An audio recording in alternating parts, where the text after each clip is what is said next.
குருப்பியோ நமக. ஆன்மீகர்களே, இன்னைக்கு நம்ம பார்க்க போகிறது என்னன்னா, நம்ம பார்வதி பதையே அரகர மகாதேவா அப்படின்றாங்க. பார்வதி பதையை அரகர மகாதேவான்னு ஏன் சொல்றாங்க? சிவசிவ மகாதேவான் தானே சொல்லணும். ஏங்க அப்படிதான் நாங்கள் சொல்லணும். ஆமாம், நம்ம பார்வதி பதையைக்கு அரகர மகாதேவான்னு சொல்றாங்க. அப்புறம் கோவிகா ஜீவன் ஸ்மரணம் கோவிந்தா கோவிந்தான்றாங்க. கோவிகான்னு சொல்லும்போது கோபாலான்னு தானே சொல்லணும். ஏன் இப்படி சொல்றாங்க? அதை பற்றி கொஞ்சம் பார்க்கலாங்க. இதுக்கு ரெண்டு மகான்கள் தாங்க காரணம். ஆதிசங்கரர் சிவனை பற்றி பஜகோவிந்தம் பஜகோவிந்தம்னு பாடுறாங்க.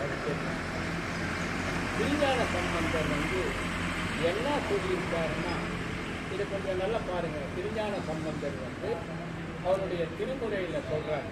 என்ன சொல்றாருன்னா, வாழ்க அந்தனர் வானவர் ஆனினம்ன்றாரு. வாழ்க அந்தனர் வானவர் ஆனினம்னு எல்லாம் சொல்லிட்டு, இந்த மொத்தத்தையும் சொல்லிட்டு அடுத்த வரி என்ன சொல்றாருன்னா, கடைசியில முடிக்கும் போது ஓங்குக, அதாவது அரண்நாமம் ஓங்குகன்றார். அரண்நாமம் ஓங்குகன்றார். சம்பந்தர் வாழ்க அந்தனர் வானவர் ஆனினம்னு சொல்லிட்டு என்ன சொல்றார்? அரண்நாமம் ஓங்குக, அரண்நாமம் புகழ் ஓங்குகன்றார். ஸோ இது சம்பந்தரும் ஆதிசங்கரரும் சொன்னதுங்க. அதனால தாங்க நம்ம பார்வதி பதையன்னு அரகர மகாதேவான்னு சொல்றாங்க.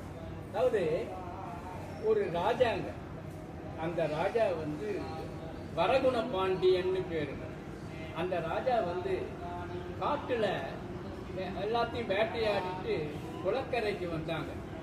குளக்கரைக்கு வரும்போது, ஏன்னா சாயரட்ச வேலை ஆயிடுச்சு பாருங்க.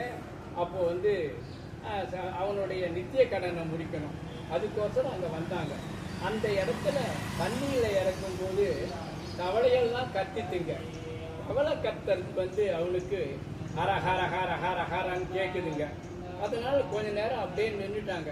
திருப்பி என்ன பண்ணா, அவன் நின்னவுடனே குதிரை அப்படியே நிற்குதுங்க. நேரம் போனாங்க ராஜ்யசபைக்கு போய் கூட்டி, தவளை உணவு என்ன தவளைக்குன்னு கேட்டு அடுத்த நாள் காலையில் தவளைக்கு உணவு போட்டாங்க. வேற என்ன பண்ணான்னு தெரியுங்களா? நேர சிவன் கோயிலுக்கு போனான். பகவானே, எனக்கு அடுத்த பிறவின்னு ஒன்று இருந்ததுன்னா நான் தவளையா பிறக்கணும், உன் நாமத்தை நான் சொல்லிக்கினே இருக்கணும், அப்படி இல்லாட்டி தவளையோட நாக்கா பிறக்கணும் அப்படின்னு சொன்னாங்க. புரியுதுங்களா? இந்த மாதிரி அரிய தகவலை நான் கொடுக்குறேன். திலக் ஸ்ரீதரன் யூடியூப்ல சப்ஸ்கிரைப் பண்ணி அருகில் இருக்கிற பெல் பட்டனை நீங்க அழுத்தினீங்கன்னா நோட்டிபிகேஷன் வரும். இதை மாதிரி பார்க்கலாங்க. நன்றி, வணக்கம். ஹர ஹர ஹர ஹர மகாதேவ்.